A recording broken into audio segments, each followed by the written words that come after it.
गोकुल जी क्या कहना चाहेंगे? जन्मदिन है और रक्तदान शिविर है, और कितने साल के हो गए? पहले तो ये पूछना है। मैं जी 36 साल का हो गया और सबका धन्यवाद, थैंक्स, बहुत धन्यवाद आपका।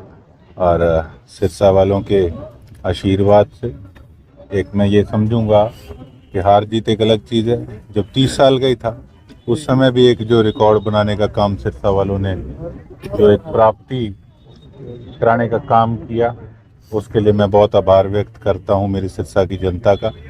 आज यहाँ हमारी सब्जी मंडी में, हमारे ट्रेड टावर में सभी साथियों ने, यहाँ एमसी मार्केट के सभी साथियों ने, हमारे अमरनाथ सेवा समिति के साथियों ने, शिव शक्ति ब्लड बैंक और हमारे सभी यहाँ पे आदरणीय बुजुर्ग खड़े हैं, हमारे भाई खड़े हैं, सबका धन्यवाद करता हूँ। आपका, हमारे पत्रकार साथियों का धन्यवाद करता हूँ कि कल मेरा जन्मदिन है और आज आप सभी ने जो इतना बढ़िया आयोजन किया, आप सबका इसमें जो आपकी अहम भूमिका है, जो आप मेरे पे विश्वास करते हैं, मुझे प्यार करते हैं, वो सदैव मेरे दिल में रहेगा। और उसके साथ साथ मैं एक बात जानता हूँ कि जो जिम्मेवारी मुझे हमारी सिरसा की जनता ने दी है उसको बखूबी निभाने के लिए 5 साल अपना दिन रात एक कर दूंगा, अपना पूरा प्रयास करूँगा। क्या संकल्प लेना चाहेंगे सर जन्मदिन के ऊपर? नई शुरुआत में नया संकल्प क्या लेना चाहेंगे? संकल्प तो चुनाव से पहले ही ले लिया था 2019 से पहले ही ले लिया था संकल्प कि किस प्रकार से जो दिक्कतें परेशानियां हमारी सिरसा की जनता को हैं उनको किस प्रकार से दूर करना है। हमने देखा पिछले 10-15 सालों के अंदर किस प्रकार से हमारे रेडी वाले जितने भाई हैं उनको तंग किया जाता था प्रशासन की तरफ से, किस प्रकार से जगह जगह आज भी मैं मानता हूँ कूड़े के ढेर लगे हुए हैं जिसकी आज भी साफ सफाई नहीं हो रही। लगातार हम अपनी आवाज़ उठा रहे हैं, विधानसभा के अंदर भी उठाई, जो यहाँ पर हमारे लोकल मीटिंग्स हुई उनके अंदर भी आपने देखा कि आपके माध्यम से अपनी आवाज़ लोगों तक भी पहुँचाई। लेकिन मैं एक चीज़ जानता हूँ कि देखिए, मेरी कोई प्रशासनिक अधिकारियों के साथ कोई लड़ाई नहीं है, लेकिन जब हमारे लोगों के हालात अगर बुरे होंगे, अगर जनता के लिए प्रशासनिक अधिकारी काम नहीं करेंगे तो देखिए फिर उनसे मेरी कोई दोस्ती नहीं, मेरी कोई यारी नहीं। मुझे तो एक चीज़ का सिर्फ पता है कि मेरे क्या अधिकार है एज एमएलए, मेरे क्या राइट्स हैं, और उनको बखूबी मुझे निभाना भी आता है। और अगर प्रशासन पूरा कोऑर्डिनेट करके सही ढंग से काम करेगा तो बढ़िया बात है। अगर किसी प्रकार से वो समझेंगे कि सरकार नहीं है तो इस वहम भुलेखे के अंदर, जन्मदिन है मैं कहना नहीं चाहता था लेकिन मुझे मेरा फ़र्ज़ याद है कि लोग मुझे इसीलिए प्यार करते हैं क्योंकि इनको मेरे पे विश्वास है। तो अगर काम करेंगे जनता के तो प्रशासन के साथ हमारी दोस्ती, और अगर काम नहीं करेंगे, लोगों को परेशान करेंगे, तो फिर हम किसी प्रकार से भी उनके अगेंस्ट विधानसभा में बोलने से या जहाँ जहाँ मैं अपनी आवाज़ उठा सकता हूँ उससे मैं गुरेज नहीं करूँगा। गोकुल जी, एक चर्चा चल रही है, आप बीजेपी की तरफ ज़्यादा झुकाव है या आपका सरकार की तरफ ज़्यादा? आप एक बात बताइए मुझे, आज जो लोग भी चर्चा करते हैं, उस दिन मंच पे भी कुछ लोगों ने जो पूर्व में थे उन्होंने भी ये टिप्पणी करी। मैं तो एक चीज़ कहना चाहूँगा कि देखिए, हम सभी लोग समाज में रहते हैं, यहाँ किसी की किसी से कोई जाति दुश्मनी तो नहीं है। अगर मुख्यमंत्री जी ने यहाँ आकर अगर कोई बहुत बड़ी हमें सौगात दी है तो उसका धन्यवाद करने में, उस सौगात के लिए मुख्यमंत्री साहब का धन्यवाद करने में, तो उसमें किस प्रकार की बुराई, मैं ये पूछना चाहूँगा। अगर कोई काम नहीं होगा तो वही मैं गोकुल सेतिया हूँ जो पहले भी बीजेपी सरकार के अंदर में मांग प्रदर्शन, रोष प्रदर्शन करता था। अभी मेरा इलाके का काम नहीं होगा, देखते हैं, अभी स्टार्टिंग है, सैनी साहब अभी बने हैं और बनते सार उन्होंने इतनी बड़ी सौगात दी। तो मैंने तो यही उस दिन मंच पे कहा ना कि जो काम करे व्यक्ति, उनका हौसला बढ़ाना चाहिए। हम लोग पार्टियों में क्यों, एक ही उद्देश्य से है ना, हमने अपने एरिया को, हमने अपने प्रदेश को, अपने देश को किस प्रकार से प्रगति की ओर लेके जाना, इस चीज़ की लड़ाई होनी चाहिए। उसके साथ साथ मैंने कल जो आपने क्वेश्चन पूछा, मैंने उससे रिलेटेड कल एक और न्यूज़ देखी, विज साहब आए थे।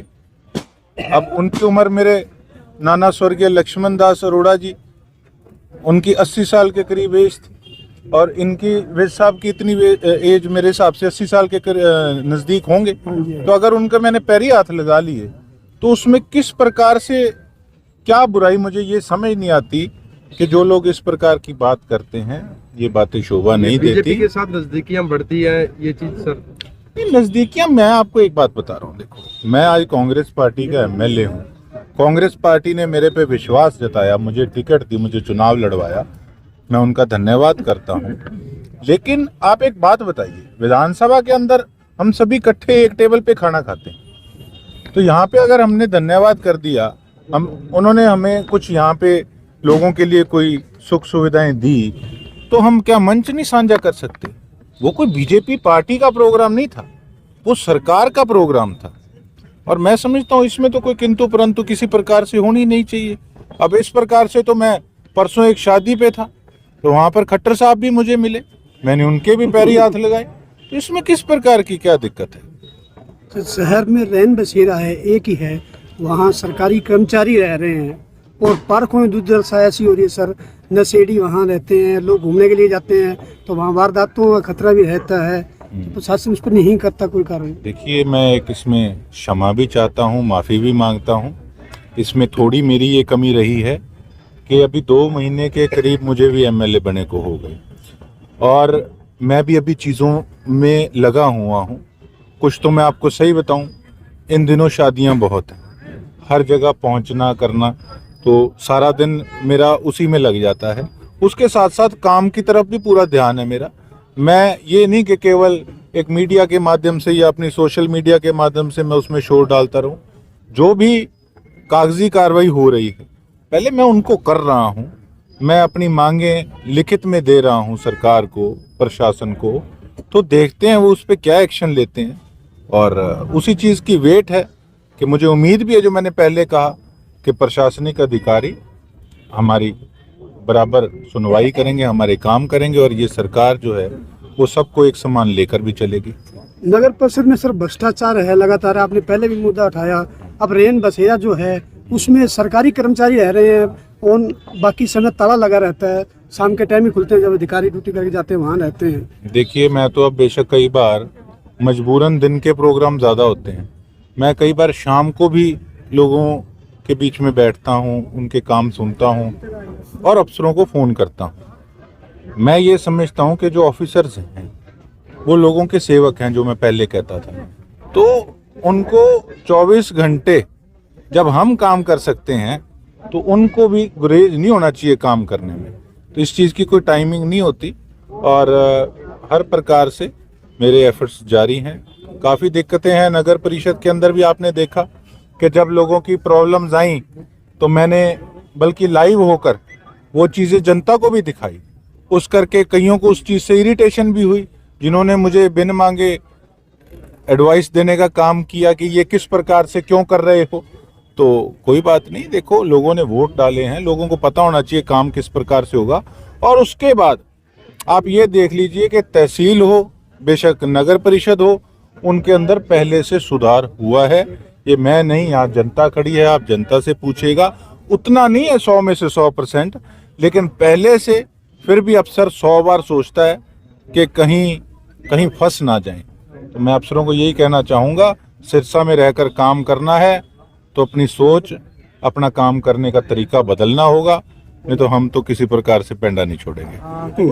लगातार लोगों की आप समस्या सुन रहे हो, रोजाना आपसे लोग मिलते हैं, तो ऐसी कौन सी प्रमुख समस्याएं हैं जो बताते हैं ऐसा, जो ऑलमोस्ट सेम ही होती है समस्याएं? देखिए, समस्याएं बड़ी भी हैं, शहर की साझी भी हैं, लोगों की पर्सनल भी हैं।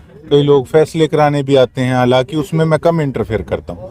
पैसों का लेन देन किसी का है, कुछ है, उन चीज़ों में कम इंटरफेयर मैं करता हूँ। सरकार से, प्रशासन से जुड़ी जो चीज़ें हैं उनको हम कोशिश करते हैं कि उनको सिरे चढ़ाने का काम करें। सर, नगर परिषद में भ्रष्टाचार के मामले हैं, और अभी आपने बताया कि आप स्टेट की मेंबर्स बने हैं, जैसे कि आप बता रहे थे, आपने मंच के माध्यम से कहा, तो किस तरह से आगे वर्किंग रहेगी और सुधार किस तरह से करेंगे? देखिए, अभी 4 तारीख को हमारी मीटिंग है। पहले मैंने स्पीकर साहब को एप्लीकेशन लगाई थी कि मुझे लोकल बॉडीज़ और पंचायती राज का मेंबर बनाया जाए। मैं उनका धन्यवाद करता हूँ, उन्होंने उसका मुझे मेंबर बनाया।